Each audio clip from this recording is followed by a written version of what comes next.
Lu pernah nggak ngalamin situasi kayak gini? Pas lagi belanja online, lu lihat satu produk, thumbnail atau foto depannya menarik banget. Lu klik karena penasaran. Tapi pas lu masuk ke dalam halamannya, lu malah bingung. Fotonya cuma satu atau dua. Deskripsinya cuma copy paste. Spesifikasi pabrik yang kaku. Nggak ada penjelasan cara pakainya. Nggak ada info garansinya. Dan rasanya kayak lu masuk ke toko yang megah dari depan, tapi pas di dalam tokonya kosong melompong. Nggak ada pelayanan, nggak ada penyambutan, barangnya pun berantakan. Dan akhirnya apa? Lu keluar lagi. Padahal lu udah tertarik di awal, tapi ketertarikan itu hilang dalam hitungan detik. Gara-gara halaman produknya nggak meyakinkan. Gue sering banget nemu kasus kayak gini pas lagi riset atau browsing. Banyak produk yang sebenarnya potensial, traffic yang masuk udah cukup banyak, tapi nggak ada yang beli. Dan ini fenomena yang disebut bocor halus. Alias kerannya udah dibuka, pengunjung masuk, tapi embernya bolong. Masalahnya, masih banyak orang yang di luar sana yang punya pemahaman kalau listing itu cuma sekadar proses administrasi.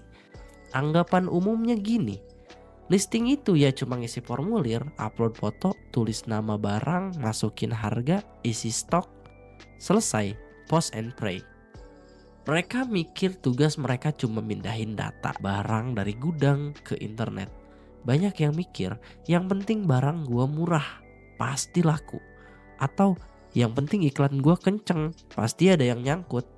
Mereka lupa kalau di dunia online, pengunjung itu nggak bisa pegang barang. Mereka cuma bisa pegang layar HP.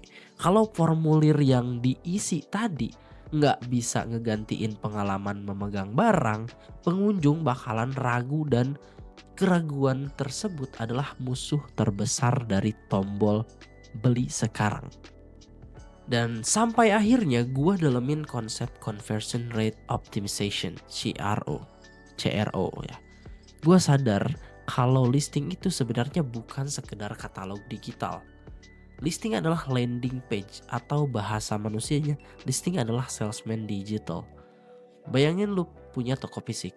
Pas ada orang masuk alias klik produk, tugas salesman atau listing adalah menyambut dia, ngejelasin fitur, ngejawab keraguan dan ngebujuk dia buat bayar di kasir. Kalau listing itu cuma isi foto doang tanpa alur, itu kayak salesman yang cuma diem patung pas ada tamu datang. Dari buku Story Brand karya Donald Miller, gue belajar kalau otak manusia itu suka kejelasan. Listing yang bagus itu punya struktur cerita. Slide per slide, gambarnya itu harus ngalir. Coba perhatiin pola listing brand-brand top. Yang pertama The Hook. Produknya jelas, visualnya eye catching, bikin orang berhenti scroll. Foto 2 dan 3 The Solution. Ini ngejelasin fitur kunci. Contohnya, ini bukan cuma bahan katun, tapi adem dipakai seharian. Fokusnya ke manfaat. Foto yang keempat, The Proof alias testimoni, rating bintang 5 atau foto before after. Ini buat bunuh rasa curiga. Foto yang kelima, The Closure, info garansi. Ada yang ada size chart atau cara klaim retur. Ini buat ngilangin risiko. Jadi listing image itu bukan sekedar galeri seni. Itu adalah slide per slide presentasi. Setiap geseran jari pembeli di layar HP harus ngasih informasi baru yang bikin mereka makin yakin.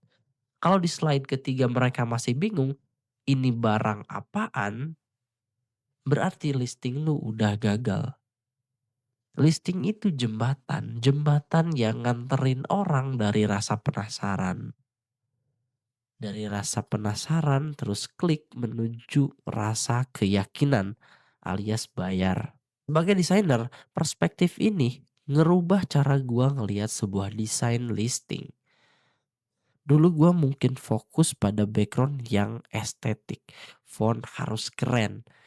Tapi sekarang gua fokus, apakah tulisan ini kebaca di layar HP yang kecil?